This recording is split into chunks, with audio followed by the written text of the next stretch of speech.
Salve pessoal, sejam muito bem-vindos. Esse é mais um episódio do nosso Pod Raiz. Eu sou Leonardo Goltara.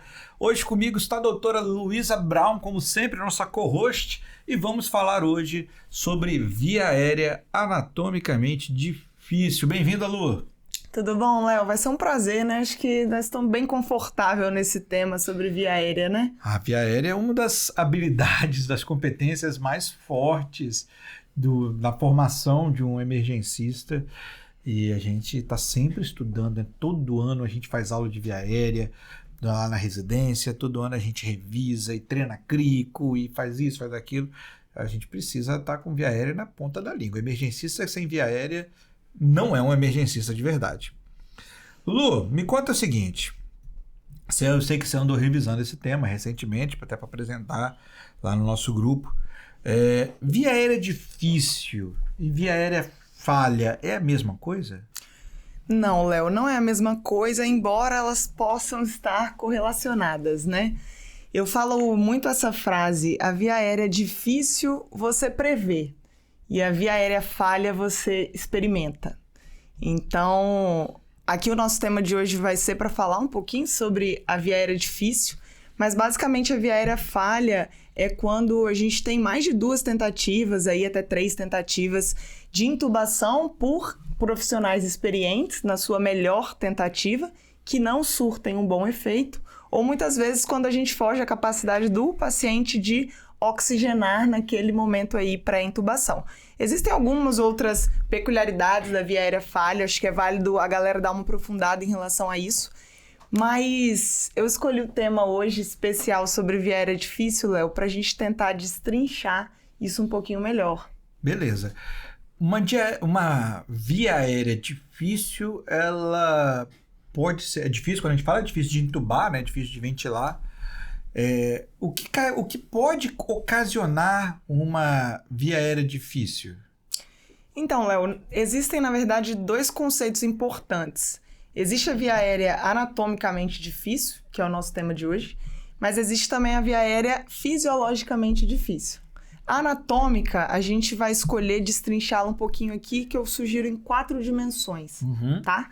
A via aérea fisiologicamente difícil, a gente vai separar para um próximo momento, né, Léo? Vou deixar aí cortado. A galera salva a dica aí que a gente vai gravar um sobre via aérea fisiologicamente difícil ainda. Show de bola. Tem gente que fala até num terceiro conceito de via aérea difícil, que é a via aérea psicologicamente difícil, naquela com qual o intubador não está bem, o intubador não está 100% preparado, e aí a via aérea se torna difícil por uma questão de preparo, de psicologia, tá nervoso, tá cansado, enfim. Mas realmente tem as clássicas, né? Nem todo mundo aceita essa via aérea psicologicamente difícil. As clássicas são as anatômicas, as dificuldades anatômicas e as dificuldades fisiológicas. As fisiológicas vamos guardar para outro dia. Na via aérea, na anatomia difícil, quais são os subgrupos ali de dificuldade, quais são os tipos de dificuldade que a gente pode ter? Eu acho que existem 4 perguntas importantes para a gente se fazer quando deparados aí com uma via aérea difícil. Na verdade, eu acho que quando a gente tem um contexto de preciso intubar aquele paciente, automaticamente a gente vai fazer esse questionamento sobre a via aérea dele. Então, a primeira pergunta é: essa é uma potencial laringoscopia difícil? Então, eu vou ter dificuldade de laringoscopar esse paciente? E aí eu entro num segundo questionamento. Eu vou ter dificuldade de ventilar esse paciente? Ambu, o famoso ambu. Ambuzar. Então, assim, a minha laringoscopia vai ser difícil? Será que a minha ventilação vai ser difícil? Será que se eu precisar usar um dispositivo extraglótico, vai ser difícil? Uma máscara laríngea. Uma máscara laríngea, que é o nosso grande exemplo. E, por fim, depois de todo esse questionamento, será que se eu precisar fazer uma crico nesse paciente, eu vou ter dificuldade? Então, são 4 perguntas. 4 perguntas. Se é difícil de passar o laringo, se é difícil de ambuzar, se é difícil de passar uma máscara laríngea, caso eu precise, um dispositivo supraglótico, e se é difícil de cortar o pescoço, de fazer uma crico, caso eu precise. É isso? Exatamente. Beleza. Então, beleza, Luísa. Como é que eu consigo identificar, antever um paciente que anatomicamente vai ser difícil de intubar? Então, Léo, basicamente assim, dentro da emergência, a gente gosta muito de protocolos mnemônicos que ajudam a gente a sintetizar um pouco a ordem de raciocínio para atender esse paciente. E aí tem um mnemônico famoso chamado Lemon, que ajuda a gente a identificar a dificuldade de laringoscopia. E basicamente ele avalia algumas características, principalmente aquilo que você vê, né, o shape daquele paciente ali, coisas que vão te predizer em relação à dificuldade de laringoscopia. Uma regrinha que, para quem não conhece ou nunca ouviu falar, aquela regra do 3-3-2. Para quem tá vendo, eu vou simular aqui, mas para quem tá ouvindo, basicamente é a distância aí com seus 3 dedos, que o paciente, na verdade, os 3 dedos do paciente. Na realidade, difícil aplicar isso, mas a gente tem... A gente nem sempre vai enfiar 3 dedos no... Exatamente, mas basicamente é a distância da abertura bucal entre os incisivos, tá bom? Abriu 3 a boca. dentinhos. Eu vou simular aqui, ó. Vamos lá. 3 dedos de abertura da boca, 3 dedos entre a distância, mais ou menos aí, do queixo até o ocioide, né? Mento e ióide, e os 2 dedinhos que separam aí essa distância entre o ióide e a cartilagem tireoide. Tô me sentindo uma aeromoça aqui fazendo a simulação. A gente conseguiu identificar uma laringoscopia fácil aqui no Léo. Mas é basicamente isso, além de obesidade, obstrução, dificuldade de mobilidade cervical, principalmente nos pacientes traumatizados aí, a gente pensa nessa restrição com colar cervical, vai predizer que aquela laringoscopia não vai ser tão fácil assim. Então o Lemon resume bem isso, Léo. O Lemon é isso, 5 letras. Look, que é olhar o paciente, fazer a sua impressão subjetiva. O evaluate, né, de avaliar, que é o 332. Exato. O M de Malampate. Malampate, bem lembrado, estava esquecendo desse detalhe. Do Malampate.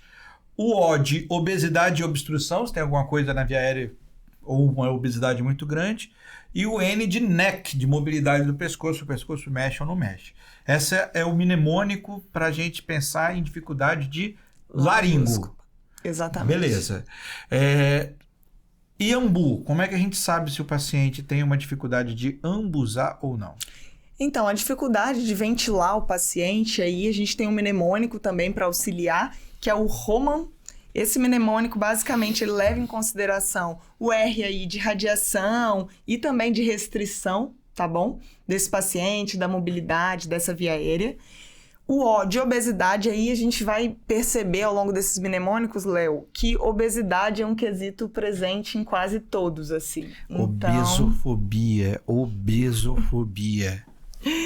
E aí, assim, existem outras características no Roman que incluem também o próprio sexo masculino e também a dificuldade de acoplar a máscara. Às vezes barba, né? Exato, barba, paciente muitas vezes idoso que perde um pouco essa gordurinha que fica aqui, que sustenta a nossa bochecha, é difícil acoplar. Falta de elemento dentário. Exatamente, a gente acha que tirar a dentadura às vezes ajuda, mas no momento de ventilar, às vezes é melhor a gente manter com a dentadura, né, com a prótese, e depois tirar para poder fazer a laringoscopia. Aquele queixinho do Noel Rosa.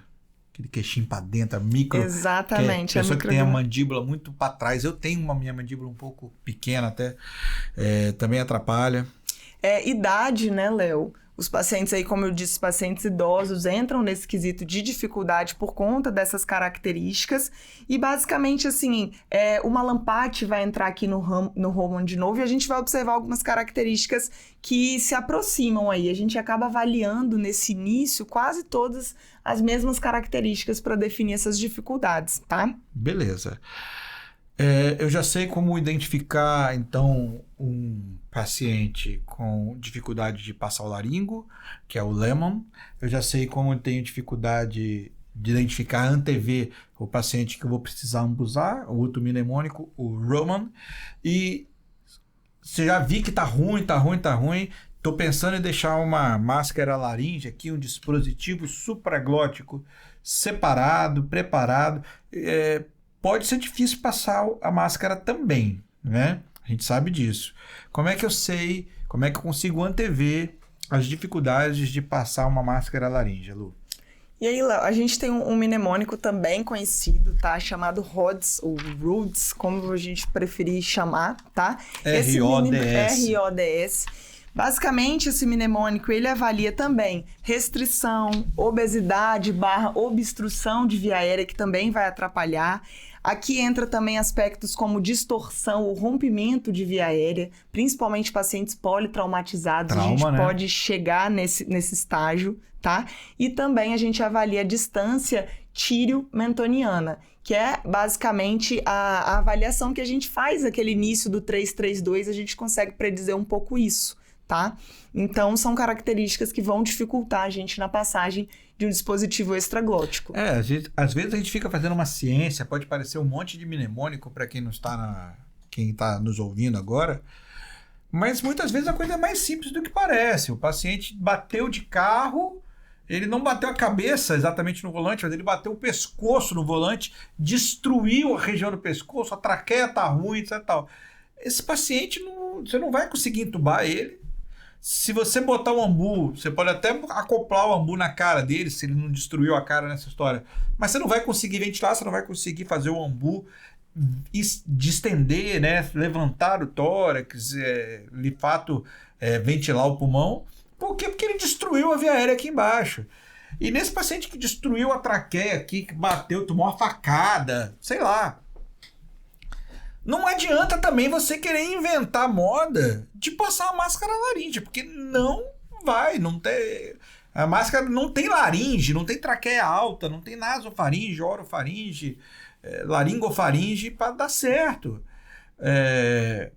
Então, nesses casos, a gente muitas vezes olha e fala, isso aqui é crico direto, porque os preditores de que vai dar merda se você insistir em entubar, os preditores de que vai dar ruim se você insistir em usar ambu ou quiser usar um dispositivo supraglótico são claros e evidentes.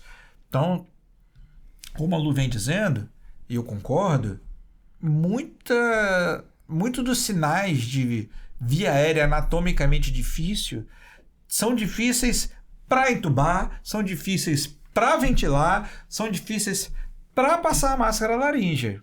Tá? E muitas vezes podem ser difíceis até mesmo para fazer uma via aérea cirúrgica, para fazer uma crico, né, Lu? Exatamente. Então, assim, eu até nem gosto de me apegar muito às letras do mnemônico para a gente ficar maçante aqui, mas basicamente o último mnemônico que nos auxilia é o SMART, tá bom? Que é a dificuldade de fazer uma crico, basicamente. Então, o SMART é um mnemônico para a gente falar de crico. Exatamente. O SMART, ele avalia aí questões cirúrgicas, tá bom? Pacientes submetidos aí a cirurgias, obesidade. E aí, quando a gente fala na obesidade aqui, Léo, é uma obesidade que dificulta o acesso, muitas vezes, à cartilagem cricoide. Pescoço gigante, muito gordo. Isso, adiposidade. Então, isso dificulta o acesso. Ou, às vezes, tem uma massa, tem uma tumoração, que são aspectos que o SMART também avalia. Então, dificulta a anatomia ali de acesso no pescoço para a gente estar fazendo uma crico. Tá? Pacientes submetidos à radiação, pacientes que têm histórico aí de câncer, né, de tireoide. Então, tudo isso vai dificultar um pouco o nosso acesso. E aí, Léo, uma coisa que me chamou a atenção quando eu fui estudar sobre via aérea difícil e avaliar isso, é que são questionamentos que naturalmente seguem na nossa cabeça. Então, esse paciente chega para mim e eu indico uma via aérea. Esse paciente precisa de uma via aérea definitiva. E aí eu me questiono, eu vou conseguir laringoscopar esse paciente? Se eu não conseguir laringoscopar ele, será que eu consigo ventilar?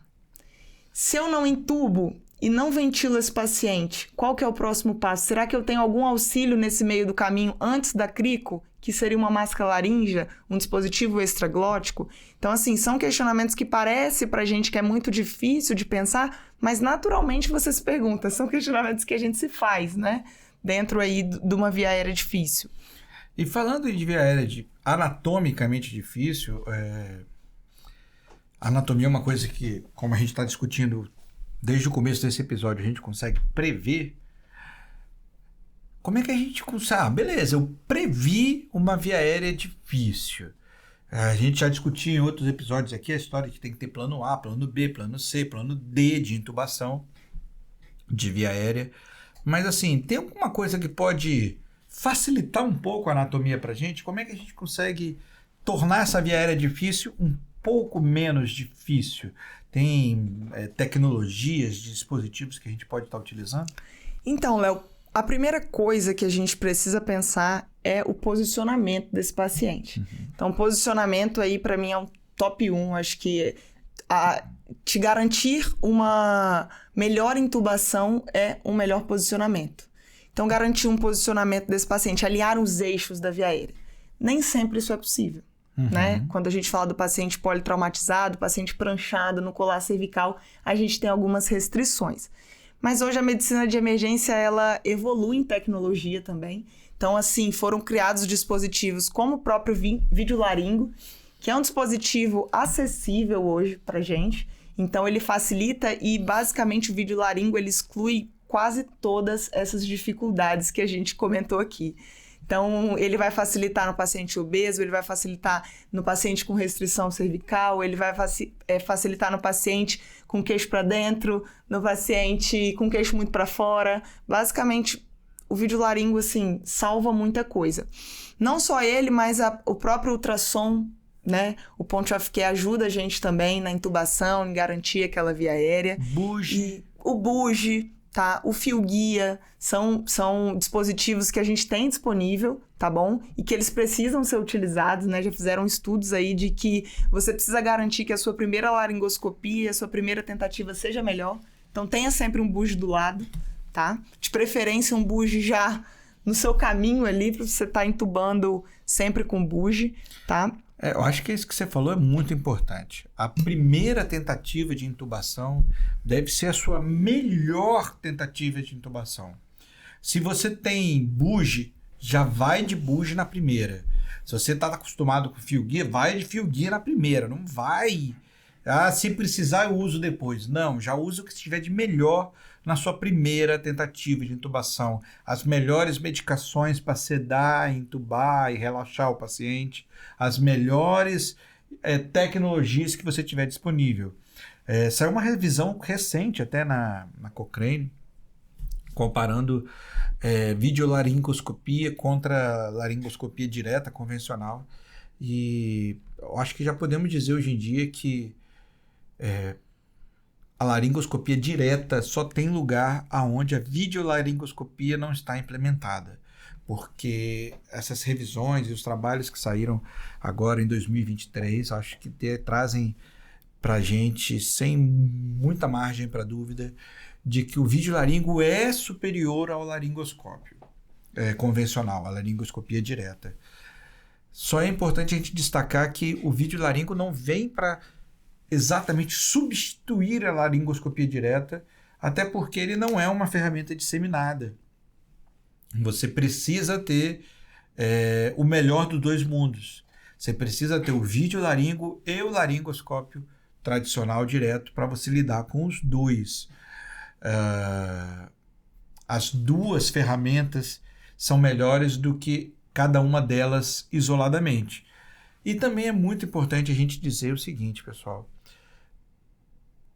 Você precisa entender que para o paciente o melhor é que ele tenha sucesso de intubação.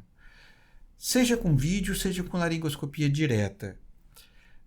Não é a mesma técnica. Intubar com videolaringo e intubar com laringoscopia direta são técnicas que têm as suas semelhanças, mas que têm as suas diferenças. Você precisa treinar as coisas. Tem um monte de curso de intubação por aí. Não só o videolaringo, mas 1001 outros dispositivos. A gente fala do videolaringo que ele ainda é um pouco mais acessível, mas são vários dispositivos. A gente tem lâminas diferentes de fibrolaringo, tem lâminas anguladas, lâminas hiperanguladas. Eu queria mandar um abraço para a galera do TDAC Brasil, que são maravilhosos. Super recomendo. Se você tiver a oportunidade de fazer, faça. The Difficult Airway Course, o curso da via aérea difícil. Um abraço para vocês. A gente tem contato com todos esses dispositivos, né, Léo? Bem bacana mesmo. Mas eu não recomendo de maneira nenhuma que você abandone o seu treinamento e o seu laringoscópio tradicional, porque ele ainda é parte da realidade brasileira e será parte por muitos e muitos anos. O que eu recomendo é que você aprenda e desenvolva a técnica de videolaringo, aprenda e desenvolva a técnica de utilizar bugie, de fio guia, do máximo de arsenal que você tiver para você conseguir contornar essas várias dificuldades anatômicas possíveis, algumas previsíveis, outras imprevisíveis, porque o paciente estava lá, né, rígido, 1,75 m, magro, jovem, não tinha nunca feito nada, não tinha problema nenhum de saúde. O Cauã Raymond chegou para você, né, um modelo lá. Cauã Raymond chegou no seu plantão. Só que ele fudeu o pescoço, ele tomou um tiro no pescoço. Não tinha nada para você prever que ia dar ruim. O Cauã tava lindo e maravilhoso na Globo até ontem, mas agora ele tomou um tiro no pescoço e destruiu a via aérea. Então você tem que ver na hora. A via aérea anatomicamente difícil, ela não é só no velhinho, não é só no gordinho, ela não é só no paciente com massa tumoral. Pode ser num jovem lindo, maravilhoso, global, como o Cauã ou como eu. Até parece. Um lindo, maravilhoso global que, por um evento agudo, não tem mais aquela anatomia. Então, desenvolva o máximo de técnicas possível. Não fique com uma técnica só. Famoso, quem tem um não tem nenhum, quem tem dois tem um. Se você tiver 2, 3, 4, 5 técnicas no bolso, 2, 3, 4, 5 dispositivos para usar, quanto mais você tiver, quanto mais você se desenvolver, melhor para você e para o seu paciente. E aí, mensagem final, Léo? Mensagem final que eu deixo para a galera é assim: melhor a gente predizer uma via aérea difícil, para depois a gente se deparar com uma via aérea que não era tão difícil assim, do que o contrário, né? Sem experimentar dúvida. Uma via aérea falha, experimentar uma intubação caótica, é um ambiente que a gente não quer estar, né, Léo? Não, sem dúvida. Sem dúvida. É melhor você dizer que é difícil e depois falar, tava fácil, do que o contrário. Você dizer que tá fácil e chegar a ser surpreendido. O bom emergencista, o bom médico, não deve, no cenário ideal, ser surpreendido com uma anatomia difícil. Ele deve antever isso aí. É isso, Léo. Pessoal, muito obrigado pela presença de vocês em mais esse episódio. Mandem sugestões de episódios, elogios, sugestões e propostas de casamento para @doutora Luísa Brown. Não? Não. Essa minha já tá feita já. Já tá feita.